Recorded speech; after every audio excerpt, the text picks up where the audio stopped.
Following his incredible career, Jim Carrey has developed an enlightened persona. So why do other actors find him self-aggrandizing, selfish, narcissistic, and deranged? I mean, he's literally deranged. Behind the scenes, Carrey often made life hellish, distressing, or creepily uncomfortable for others. From kissing clueless 20-year-olds to starting fights claiming he was possessed by another person. These are times he arguably went too far, starting with this video he made for Emma Stone. Emma, I just wanted to let you know that I think you're all the way beautiful. Not just pretty, but, you know, smart and kind-hearted. And if I were a lot younger, I would marry you. And we would have chubby little freckle-faced kids. We'd laugh all day long, go camping and play Yahtzee and tell ghost stories by the fire. And the sex...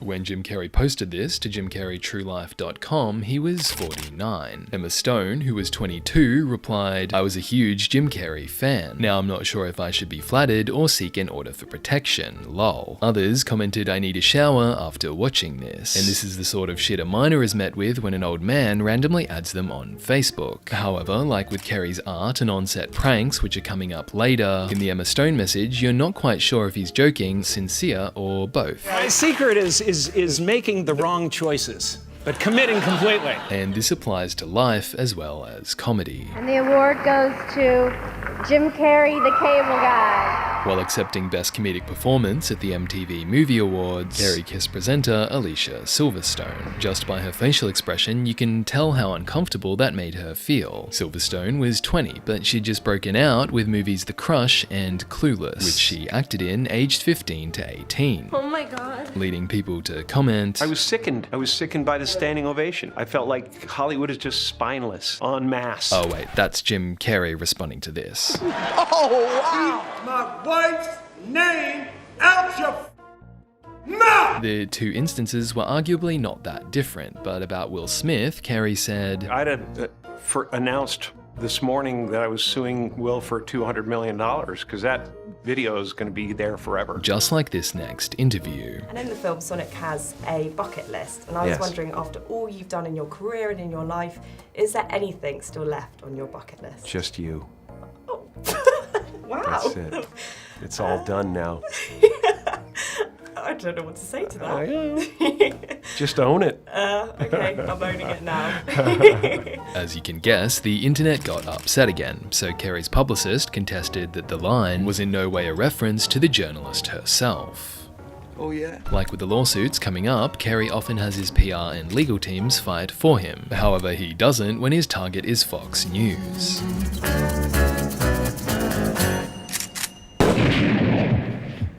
Well, what in the heck was that? I accidentally shot my foot off. Aw, shoot. In 2013, Carrey released this satirical song called Cold Dead Hand. It attacks American gun owners, but specifically the recently dead NRA spokesperson Charlton Heston. Heston was a movie star known for Ben-Hur, The Ten Commandments, the original Planet of the Apes, and this speech to the NRA. As we set out this year to defeat the divisive forces that would take freedom away, I want to say those fighting words for everyone within the sound of my voice to hear and to heed, and especially for you, Mr. Gore. From my cold, dead hands. 8 years after that speech, Charlton Heston died, and in Carrey's subsequent spoof, he comments that Heston has a small wiener, and couldn't get into heaven because he owned guns. The angels wouldn't take him up to heaven like he planned, 'cause they couldn't pry that gun from his cold dead hand. The song, which is very catchy, paints a scene where Heston loses his money, gets depressed, and shoots himself, only for his kids to find him and shoot themselves, before Heston's wife, discovering the scene, blows herself up with a grenade. You get depressed cause the money went south and you put your old shotgun in your mouth and your kids walk in and they find you there like a headless lump in your underwear and they move the gun and it kills them too and your wife just doesn't know what to do, so she takes a hand grenade from her shoe and she bolts up and it's Charlton Heston's fault. And it's all on you. So Heston gets the finger.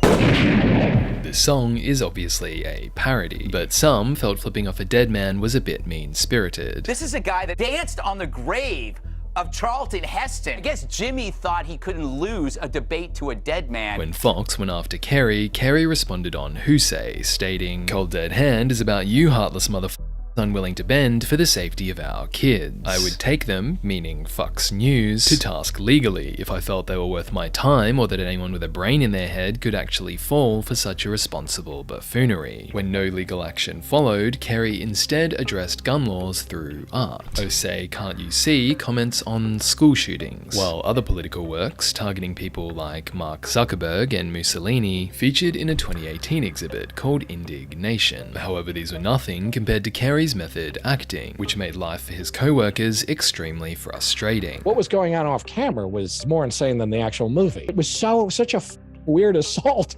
that you couldn't really tell them. Yeah.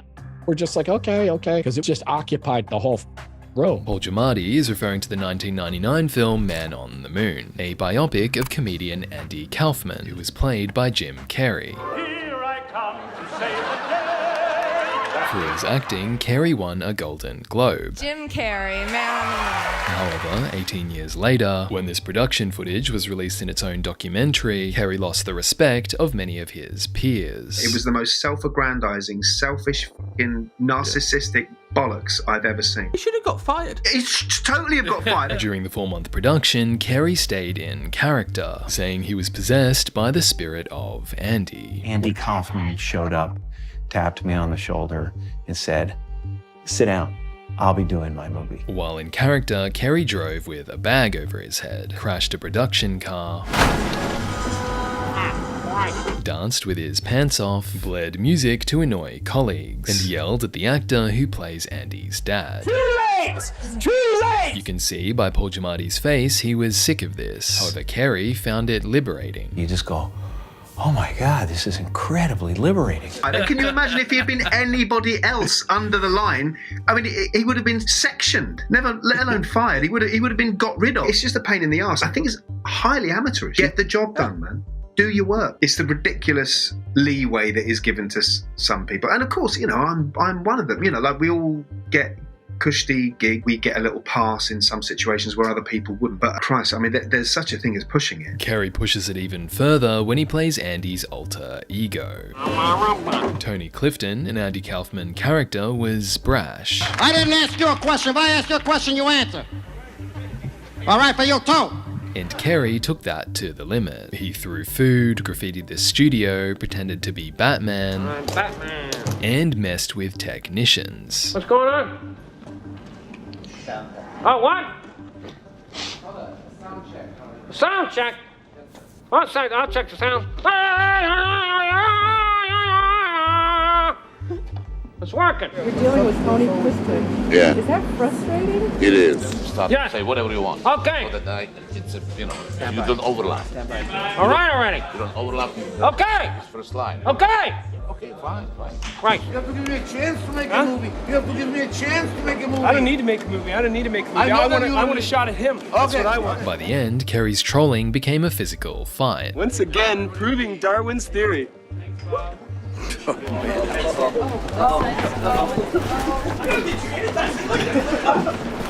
This is wrestler Jerry Lawler. In real life, he was a collaborator of Andy's. However, Carrey, while acting as Andy, poured water on Jerry, mocked him, and messed with his trailer. Screwing everything up in there. Carrey would stick a sign on somebody's back and to throw water on you, you know, and stuff in my girlfriend and that kind of stuff.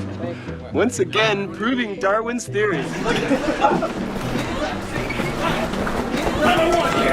In While doing all this, Carey is supposedly acting as Andy. However, in real life, Andy was friends with Lawler. Referred to everybody as Mr. Lawler or whatever your name was, and sir this and yes ma'am, and he just was in awe of wrestling and loved it. And I think Andy certainly helped my career and helped wrestling in general, you know, and I really miss the guy. Jim doesn't even play Andy Kaufman like Andy. He plays Andy like Jim Carrey and uses method acting as a kind of personal therapy. Every time you open your mouth, you learn something about yourself. You sort of think, oh God, has he lost himself in this delusion of thinking he's a guru or a fakir? Because a fair few people do. Once you get to the top of the mountain, you know, what are you going to do then? And from the top, it's a long way down. In 2016, Jim Carrey was sued in 2 lawsuits. They raised questions about STDs, prostitutes, drugs, and Carey's role in the death of his former partner. But before we start, I should say this section gets dark. I've tried to give a balanced account, and I'll share the legal outcomes for you to make your own judgments. I promise the video gets lighter by the end, so if you want more stories of brilliant, flawed people, subscribe.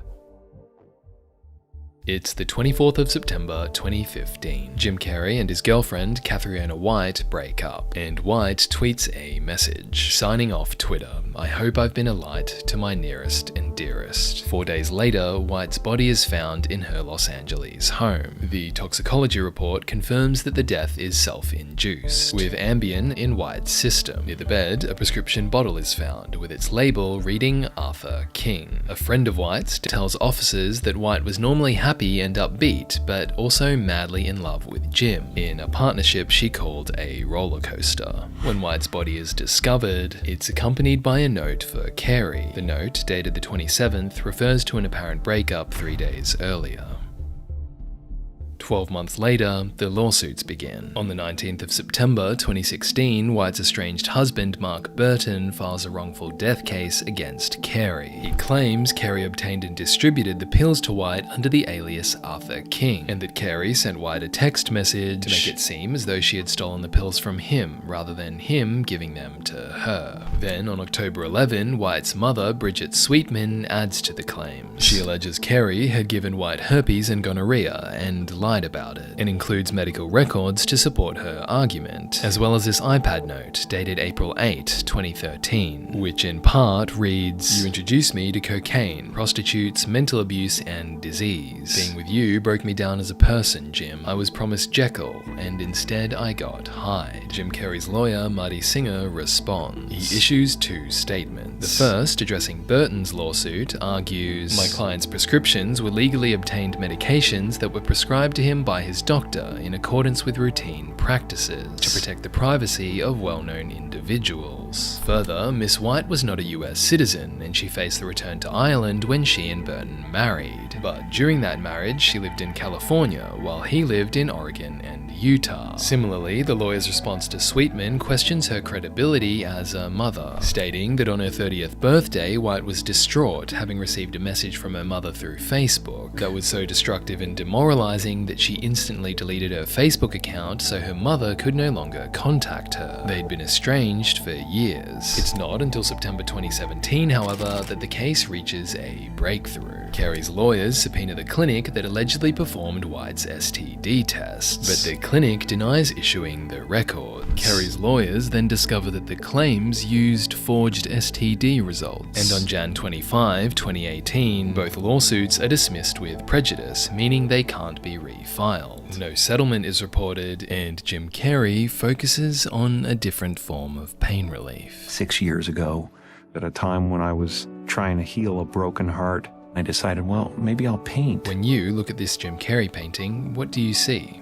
It's called Unfinished Abandonment of Self, with those words written on the torn figure. Other text reads cut and torn apart and sewed back together, cause f*** her. Used, abused, refused. Not dated, sedated. Give me blood. And get out devils. And one eye has torn off the figure's face, but the text around it reads still see you. Whatever you see in this, chances are it's Jim Carrey. I think what makes someone an artist is they make models of their inner life. Of this model of his inner life, called Disappearing at the Laser Peel Party, Carrey writes this girl's just had laser peels and they're hanging out doing some cocaine. The Invisible Man is ascending the staircase because he realizes there's really no place for him here, but they're using his credit card. Other Jim Carrey art is funny, like this homunculus called Nicolas Cage and this puppet called Jeff Daniels, but much of it is dark. His sketch of Bill Cosby is captioned using the Bible. Beware of false prophets who come to you in sheep's clothing but inwardly are ravenous wolves. And in this work, Hooray We Are All Broken, Carrey paints, in his words, broken figures dancing for each other, filled with pain and polka dots, sharing one frequency, yet believing they are separate. You can tell what I love by the color of the paintings.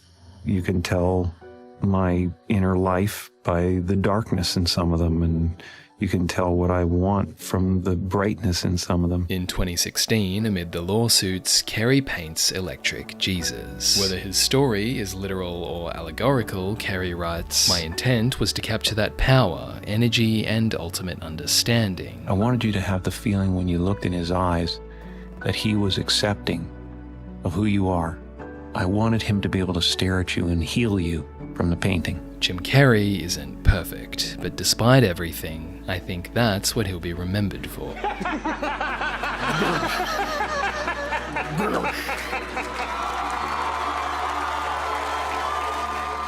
Healing. A seed that will inspire you to move forward in life with enthusiastic hearts and a clear sense of wholeness. Through words, comedy, and brutally honest art.